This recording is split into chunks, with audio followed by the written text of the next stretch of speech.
안녕하세요. 틈틈이와 알아보는 미국 주식 틈틈입니다. 와, 저희 구독자가 드디어 200명을 돌파했습니다. 정말 정말 감사합니다. 여러분과 함께 성장하는 틈틈이가 되겠습니다. 자, 오늘은 특정 기업 하나가 아니라요. 미래를 바꿀 산업 전체에 통째로 투자하는 방법을 한번 파헤쳐 보려고 합니다. 바로 로보글로벌 로보틱스 앤드 오토메이션 인덱스 ETF, 티커는 ROBO입니다. 로봇이 우리 일자리를 빼앗을 거다 이런 걱정은 많이들 하시잖아요. 근데 반대로 이 거대한 변화의 물결을 올라타서 불을 쌓을 기회는 없을까요? 오늘 이 ROBO가 그 답이 될 수 있을지 저희와 함께 한번 속속들이 펼쳐보시죠. 네, 오늘은 ROBO가 담고 있는 로봇 산업의 성장 가능성, 그러니까 그 청사진하고요. 또 투자자들이 반드시 알아야 할 현실적인 위험은 무엇인지 균형 있게 짚어보겠습니다. 좋습니다. 전문가님, ETF라고 하면 좀 어렵게 느끼는 분들도 계실 텐데 ROBO, 이거 쉽게 말해서 그냥 로봇 관련 잘 나가는 기업들을 한데 모아놓은 주식 바구니? 뭐 이 정도로 생각하면 될까요? 네, 딱 맞는 비유입니다. 이 ROBO는 로봇공학 그리고 자동화를 투자 가능한 자산군으로 최초로 정의하고 만든 ETF예요. 2013년에 출시됐으니까 이 분야에서는 거의 뭐 원조라고 할 수 있죠. 운용자산, 그러니까 AUM은 약 12억에서 13억 달러 수준이고요. 전 세계에 한 80개에서 90개 정도의 로봇, 자동화 관련 기업 주식을 담고 있습니다. 그런데 제가 자료를 딱 보자마자 눈에 확 띄는 게 있었거든요. 운용 보수가 0.95%더라고요. 이거 다른 ETF에 비하면 엄청 비싼 거 아닌가요? 정확히 핵심을 보셨네요. 0.95%라는 보수는 요즘 같은 저비용 ETF 시대에는 거의 뭐 명백한 약점이죠. 예를 들어서 자료에 언급된 iShares의 경쟁 로봇 ETF RBOT는 보수가 0.40% 수준이거든요. 와, 절반도 안 되네요. 그렇죠. 이 차이가 뭐 작아 보일 수도 있지만 10년, 20년 장기 투자를 생각하면 복리 효과 때문에 수익률에 엄청난 족쇄가 될 수 있어요. 그러니까 시작하기도 전에 매년 거의 1%에 가까운 수익률을 그냥 포기하고 들어가는 셈이니까요. 매년 1%씩 핸디캡을 안고 경주를 시작하는 거네요. 그런데도 이 ETF가 10년 넘게 운용되고 있다는 건 그 비싼 비용을 감수할 만한 무언가 특별한 게 있다는 뜻이겠죠? 도대체 어떤 성장 스토리를 팔고 있길래 투자자들이 이걸 기꺼이 지불하는 걸까요? 바로 그 지점이 이 분석의 핵심입니다. ROBO의 투자 논리는 거대한 메가 트렌드라는 한 단어로 요약돼요. 자료에 따르면 글로벌 로봇 시장 규모가 현재 약 650억 달러에서 2035년에는 3,760억 달러까지 3,760억 달러요? 네, 거의 400% 가까이 성장할 것으로 예측되고 있어요. ROBO는 바로 이 거대한 성장의 과실을 온전히 따먹겠다 이런 거죠. 400% 성장이라, 와, 정말 엄청난 숫자인데 이게 그냥 막연한 기대감은 아니겠죠. 구체적으로 어떤 동력들이 이런 성장을 이끌고 있는 건가요? 국제 로봇 연맹 IFR 자료를 보면 크게 한 5가지 동력이 있습니다. 첫 번째는 모두가 예상하듯 AI와의 결합이에요. 과거의 로봇이 그냥 정해진 동작만 반복하는 팔이었다면 이제는 AI라는 뇌를 장착해서 스스로 보고 배우고 판단하는 단계로 진화하고 있거든요. 아, 단순 반복을 넘어서는 거군요. 그렇죠. 이건 단순히 효율이 좋아지는 수준이 아니라 로봇이 할 수 있는 일의 종류가 자체가 폭발적으로 늘어난다는 의미죠. 두 번째 동력은 좀 더 현실적인 문제 같은데요. 전 세계적인 노동력 부족, 특히 선진국들 고령화가 심각하잖아요. 맞습니다. 자료에 따르면 2030년까지 무려 5천만 명의 노동력이 부족할 거라고 해요. 5천만 명이요? 네, 결국 그 빈자리를 로봇이 채울 수밖에 없는 그런 구조가 되는 거죠. 이건 뭐 선택이 아니라 필수겠네요, 정말. 그렇죠.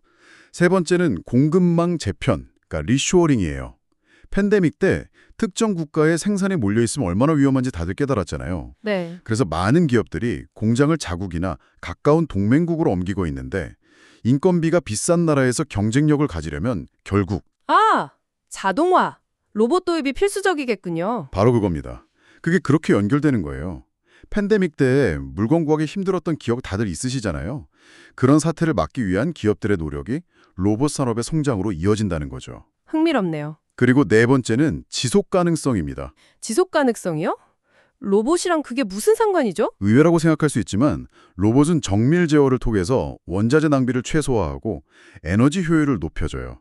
특히 전기차 배터리나 태양광 패널처럼 초정밀 공정이 필요한 친환경 산업의 생산성은 로봇 없이는 불가능한 수준이거든요. 아, 마지막으로 로봇의 적용 분야 확대예요. 이제 로봇은 공장뿐만 아니라 수술실, 물류창고, 심지어는 건설 현장이나 식당까지 우리 삶 모든 곳으로 파고들고 있습니다. 와. 들어보니 정말 피할 수 없는 거대한 흐름이라는 생각이 드네요. 자, 그럼 아로비오가 이 거대한 흐름에 올라타기 위해서 어떤 전략을 쓰는지가 중요할 텐데요. 아까 말한 것처럼 경쟁 ETF보다 2배 이상 비싼 보수를 내면서까지 이걸 선택해야 할 이유, 아로비오만의 차별점은 뭔가요? 여기서부터 정말 흥미로워집니다. 아로비오의 전략은 다른 로봇 ETF와는 그 근본적인 철학이 좀 달라요. 첫째, 로봇을 단순히 많이 사용하는 아마존 같은 기업은 철저히 배제합니다. 사용만 하는 회사는 뺀다. 네, 대신 로봇 기술, 부품, 소프트웨어를 직접 개발하고 판매하는 순수 기술 기업에만 집중 투자를 하죠. 로봇 산업 성장의 수혜를 가장 직접적으로 받는 소위 알짜 기업들만 모아놓은 거예요. 아, 로봇을 쓰는 회사가 아니라 만드는 회사에만 투자한다. 명확하네요. 네, 그리고 또 다른 특징이 바로 수정된 동일 가중, Modified Equal Weighting이라는 독특한 방식을 쓴다는 점이에요. 수정된 동일 가중이요? 그건 뭔가요? 포트폴리오를 두 그룹으로 나눕니다. 40%는 벨웨더, 그러니까 시장을 선도하는 안정적인 기업들. 예를 들면 수술 로봇의 인튜이티브 서지컬이나 산업용 로봇의 환학 같은 회사들이죠. 그리고 나머지 60%는 넌-벨웨더, 즉 이제 막 떠오르는 차세대 주자들로 채우는 방식입니다. 아, 그러니까 40%는 검증된 스타 선수, 60%는 잠재력 높은 유망주. 이렇게 팀을 짜는 거랑 비슷하네요. 정확합니다. 엔비디아 같은 특정 빅테크 기업 한두 개의 전체 성과가 좌우되는 걸 피하고요. 미래의 제2의 환학이 될 잠재력을 가진 작은 강소기업들까지 골고루 담아서 산업 전체의 성장을 놓치지 않겠다는 전략인 거죠. 와, 정말 매력적이네요. 근데 로봇 ETF가 이것만 있는 건 아니잖아요. 아로비오만의 또 다른 특별한 점이 있을까요? 있습니다. 글로벌 분산 투자라는 점인데요. 특히 로봇 강국인 일본의 약 61%, 그리고 미국의 한 25에서 30%, 유럽의 8에서 10% 정도로 분산되어 있어서 특정 국가 리스크를 줄입니다. 잠깐만요. 61%가 일본이라고요? 네, 맞습니다. 아니, 글로벌 분산이라면서요. 이건 오히려 리스크에 엄청나게 집중한 거 아닌가요? 뭔가 좀 앞뒤가 안 맞는 것 같은데요? 아, 정말 좋은 지적입니다. 그리고 바로 그 지점이 이 ETF의 정체성을 보여주는 가장 중요한 포인트예요. 이건 우리가 흔히 생각하는 실리콘밸리 중심의 그런 AI 기술 펀드가 아니라는 겁니다. 아로비오는 AI라는 소프트웨어가 세상을 바꾸려면 결국 현실 세계에서 움직이는 정밀한 하드웨어가 필요하다는 철학에 베팅하고 있어요. 아, 그리고 그 산업용 정밀 로봇, 핵심 부품 분야의 글로벌 최강자는 여전히 일본의 환핵 같은 기업들이라는 거죠. 이제 그림이 좀 맞춰지네요. 화려한 AI나 휴머노이드 로봇 뉴스 G에 가려진 실제 산업 현장을 움직이는 그 뿌리 기술에 집중한다는 거군요. 바로 그겁니다. 아로비오는 일본의 제조업 저력이 로봇 시대의 진정한 곡괭이와 삽이 될 거라는데 아주 강하게 베팅하는 ETF인 셈입니다. 알겠습니다. 이제 이 비싼 보수의 명분은 어느 정도 이해가 가요. 검증된 거인들과 미래의 다윗들을 함께 담는 전략이라 상당히 설득력 있네요. 하지만 이렇게 완벽해 보이는 투자 이야기에는 보통 함정이 숨어 있기 마련이죠. 그래서 이게 우리 아로비오 주가에는 어떤 위험 요인이 있을까요? 전문가님의 냉철한 분석이 필요한 시점입니다. 물론이죠. 지금부터는 아주 차분하게 현실적인 위험 요인들을 하나씩 살펴보겠습니다. 첫 번째는 높은 밸류에이션 부담이에요. 미래 성장 기대감이 워낙 크다 보니까 이 ETF에 담긴 종목들의 평균 주가 수익 비율, P가 약 32배에 달합니다. 32배요? 네. 시장 평균인 S&P 500의 20배보다 훨씬 높죠. 이건 성장에 대한 기대가 이미 주가에 많이 반영되어 있다는 뜻이고요. 실적이 조금만 삐끗해도 큰 폭의 조정이 올 수 있다는 겁니다. 실제로 그런 적이 있었나요? 그럼요. 자료에도 나와 있듯이 2022년이 대표적이에요. 금리가 급등하면서 성장주들의 가치가 재평가받자 ROBO는 한 해에 물려 마이너스 34%나 하락했습니다. 마이너스 34%? 와, 정말 아찔한 수치네요. 이런 극심한 변동성은 각오해야 한다는 거군요? 그렇습니다. 두 번째 리스크는 아까 우리가 강점이라고 얘기했던 부분과 관련이 있는데요. 바로 일본 비중입니다. 엔화 환율 리스크 말씀이시죠? 맞습니다. 포트폴리오의 60% 이상이 일본 기업이라는 건 이 ETF의 성과가 일본 주식시장뿐만 아니라 엔화 가치에도 직접적으로 연동된다는 의미예요.